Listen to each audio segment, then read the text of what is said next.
Today on Commander Replay, we take a second look at Sylvia and Khorvath high-power Voltron. Can we fight our way past a Kykar storm deck? Find out next on Commander Replay. I want to thank my awesome Patreon supporters. You guys are awesome.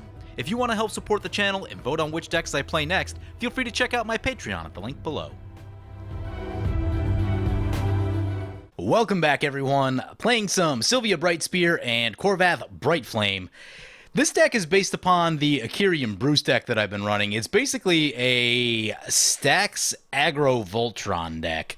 We're going to try to stop the really powerful decks at the table from doing their thing and get some early things down there and start smashing face. That's really the plan of the deck. One of the cute little tricks in this deck is that we have Destructive Urge as a card, so we can put that on Sylvia. And if we do, then potentially on like turn 2, turn 3, turn 4, depending on how our mana rocks go, we could make opponents sacrifice 2 lands if we hit them with the double strike. So it's a bit of a cheesy little trick, but if you're in a no-holes-barred meta, when it works, it works. Brings us back to our turn. We draw a land. What are we playing right here? Probably going to play... I guess we'll play the Plains. Yeah, we'll play the Plains. And we'll pass like that. Here comes a Scry Temple for the Morophon. No value from the Mystic Remora this turn, so we'll have to pay for it if he wants to stay with it. Taking a look at what our opponents are playing. First up, we have a Morophon opponent. Don't know what tribe they're on yet, but I'm sure we'll find out soon enough. Next up, we have my buddy Dave piloting Kykar Wind's Fury. And I assume that he's probably going to be trying to do like a Storm combo thing, because that seems like his style. He generally likes to play whatever the most powerful iteration of a given commander is, and that, my guess, would be on Storm with Kykar. Lays down a land, does pay for the Mystic Remora, keeps that in play. And finally, we have a Yidris Maelstrom Wielder, and they crack a fetch at the end step. I would also guess that Yidris is a Storm deck as well. If nothing else, at the very least, it's probably a Wheels deck, if nothing else. But this is a game for strong decks, by the way. So I am expecting the competition to be pretty high.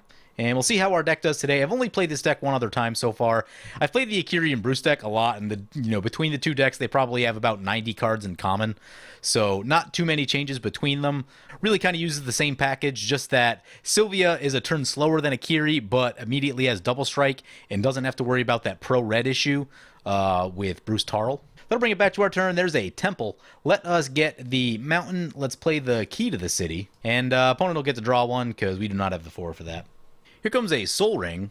Yep, that'll also get a card draw into the Mystic Remora. And that's why I've started running the Sword of Sinew in Steel. Try to get rid of some of these early mana rocks. We'll see how that goes.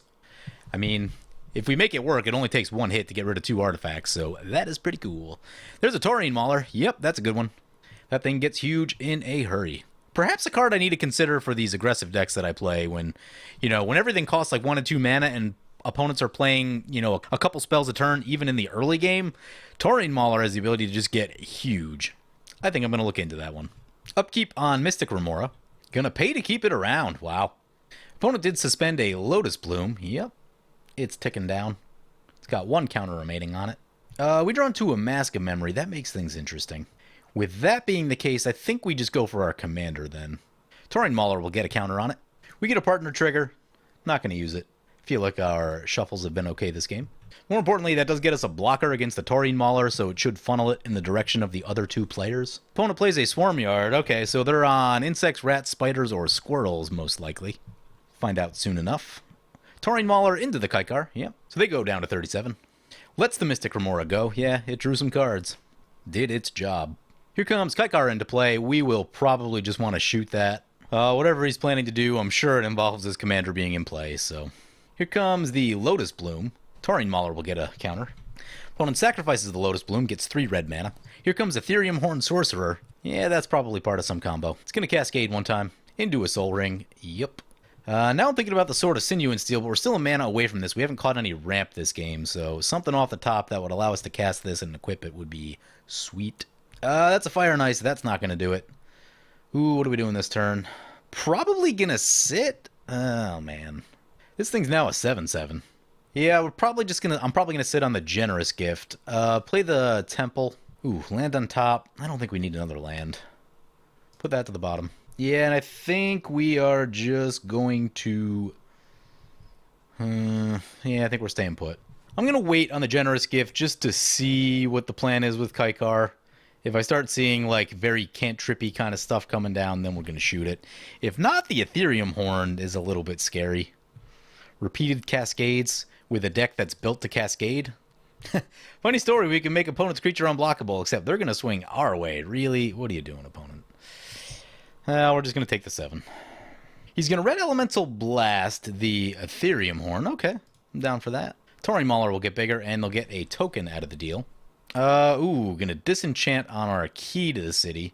Can't say I'm loving that. Key to the City down. And going to go for a Fell War Stone. All right. Going to sacrifice some mana for a Talisman. Okay. I'm torn between which swords to go for right here. So he's got 3 cards left. He's set up pretty well with mana. He's got 2 mana rocks now, plus the 2 spirit tokens. Probably need to do something about some of that somewhere. Oh, gonna swing into me. All right. Yeah, we'll take the 3. My plan is to probably get it with the Sword of Fire and Ice. Here comes Yidris. Yup. Probably just gonna shoot Yidris right here. Opponent will get an elephant. They get an elephant. It brings it back to our turn. There's a Swords. Swords is a pretty good one. Play the Mana Confluence. Get Fire and Ice. Equip the Fire and Ice. I'm a little bit worried about the Tauren Mauler. Need to find like a Mana Rock or something so that we can keep up the swords. Sad that our Key to the City is gone. Send this into the Morophon opponent since they have no blockers. So Sword of Fire and Ice trigger number 1. Let's hit the Kykar. Draw a card. It's a Feast and Famine. Feast and Famine should be pretty good. And hit the Kykar once again. That's a Winter Orb. I would love to get that in, but... Ooh, we have the Winter Orb Feast and Famine combo. We just got to survive. That's all we got to do. So Kykar down. That should slow Dave down a bit. There's a Mana Crypt for the Morophon. Yep. Opponent going to swing back at us. Yep. Sort of expected that would happen. We're going to lose half our life down to 15. Here comes Morophon. Yep. Let's see what creature type they choose. They choose... Ooh, Bringers. All right. Here comes a Bringer. Ooh, that's a Gilded Drake on the Tauren Mauler. All right. Thank God for the sword right there. Oh, he's going to put it on the Bringer. Okay, okay. Oh, yeah, sorry. The Tauren Mauler is just the changeling, so he's going to grab the Bringer right there. Hopefully this isn't turns. If he's got an extra turn spell, it's going to be real bad. So they get a Gilded Drake. We have protection from it, fortunately. If we can get our commander to +6, that would be 12 commander damage. Oh, that puts us at 20. It puts us 1 short. It's not amazing. Dave's going to play... Ooh, Anointed Procession is a good one. Maybe this deck needs a Brave the Sands. Just leave it, because like once we get a sword on there, protection from colors and double strike, leaving that back as a blocker seems pretty good. Should deter most things. I know this Tauren Mauler is very large, but... Oh, that's a Mazavith. Oh, my.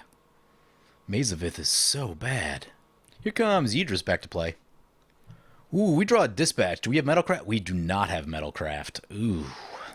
This isn't great. The one player we could attack is the Morophon, but then they just send the Tauren Mauler back at us. And because of the Mazavith, I can't guarantee... I think we have to stay put this turn. Yeah, I think that's what has to happen. Oh, that makes me so sad. Makes me so, so sad. All right, well, we want to get Metalcraft, so let's get this Mask of Memory. Actually, what I'm going to do, I'm going to swing into the Yidris opponent, because I assume that they'll Mazavith. They'll either block with the Elephant or Mazavith. Actually, no. If they block with the Elephant, then, yeah, that gets us. That gets us. Okay. So, yeah, we'll stay put. I'm going to play a Winter Orb. Actually, are we going to play Winter Orb? I don't know if it makes sense to play Winter Orb without Feast and Famine in play. It does not. It does not make sense to play a Winter Orb without Feast and Famine in play. Yeah, it looks like we're just going to pass. Opponent's going to Swords on the Bringer. Okay, that solves that problem. Down for that. Opponent's going to send their Tauren Mauler into us. Annoying. Block with Sylvia. Sylvia stops the damage. Tight game right here. Everyone's got stuff. Here comes Kykar back to play. Yep. He's going to gamble. Oh, boy. Ooh, opponent discards a Skull Clamp. I wonder if that was what they tutored for. Opponent says he lost hard. Yeah, that's why I don't run gamble. It's not worth the risk. Maelstrom doesn't actually really have like great attacks in anywhere. Opponent's going to put an Ether Tunnel on the Yidris. Sure. It has +1/+0 and can't be blocked. Do we gain anything by letting this go through? They probably start cascading into a million things. Probably not. So Swords on the Yidris. Opponent's going to play a Berserker's Onslaught. Gives their attacking creatures double strike. Yep. Surprised they didn't do that beforehand. Brings back to our turn. We draw a Flagstones of Trocaire. Did need that land. Lands are good. Let's try the Feast and Famine. Equip the Feast and Famine. We now have Metalcraft for the dispatch also. If we swing towards the Morophon, they would have to block with Morophon. I don't... they can regenerate Morophon.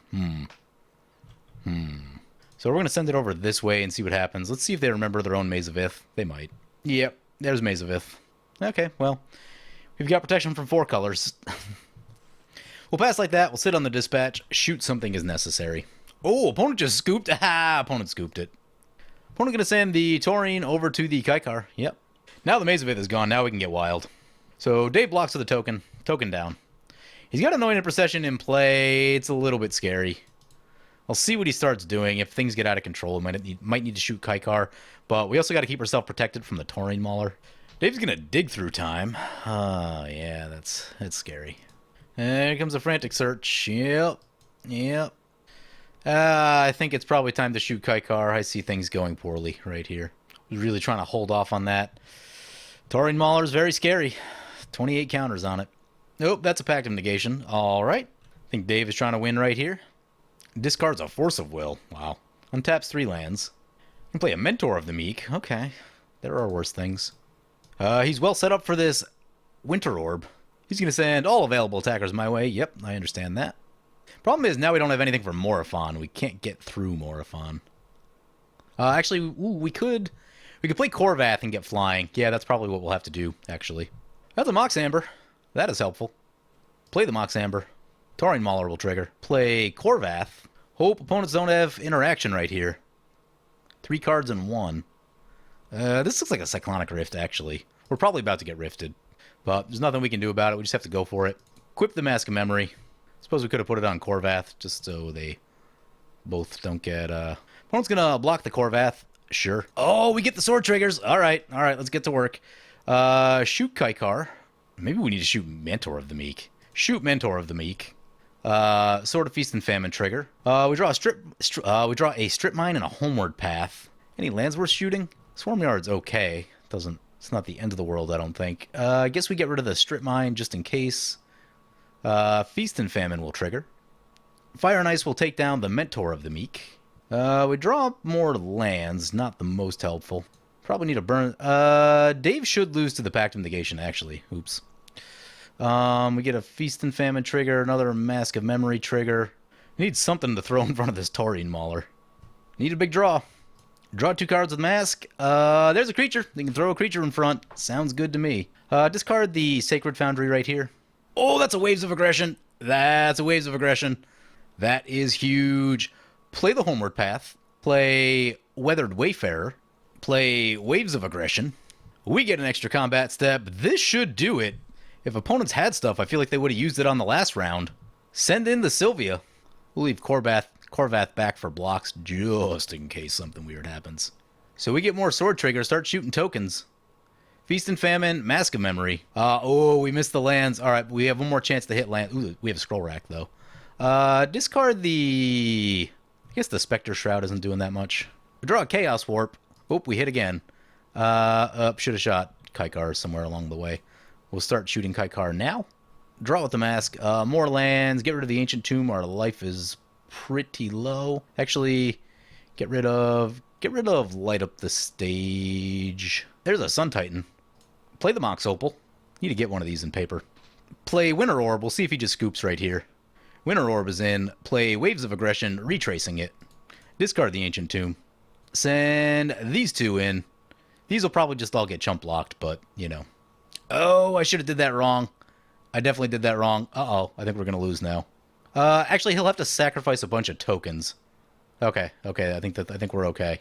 Yeah, I definitely shouldn't have played Waves right there and just should have Chaos Warped his Kykar. Because now he's going to get a Pact of Negation trigger. Yeah, he's got lethal in the air. Ah, we messed it up. Yep, that was a punt. I am still not the best at piloting this deck. I got overzealous with the combo right there. Yep. So that's the deck. It does stuff like that. It was a little bit... I was about a turn slower than I wanted to be on everything. Needed a mana rock of some kind earlier. We didn't really hit them, so probably need to work on the ramp section just a bit. It's a little bit awkward because Sylvia is 3, so like a Signet isn't necessarily the best thing, but it's a work in progress. It's pretty good. I mean, we have the ability to leave up all kinds of interaction while opponents try to combo early. So that's really the key. Even though it doesn't kill everyone super quickly, the fact is you're being aggressive and able to answer what they're doing. And it's not too bad in that way. So anyway, hope you guys enjoyed the video. As always, feel free to comment, like, or subscribe. Thank you for watching.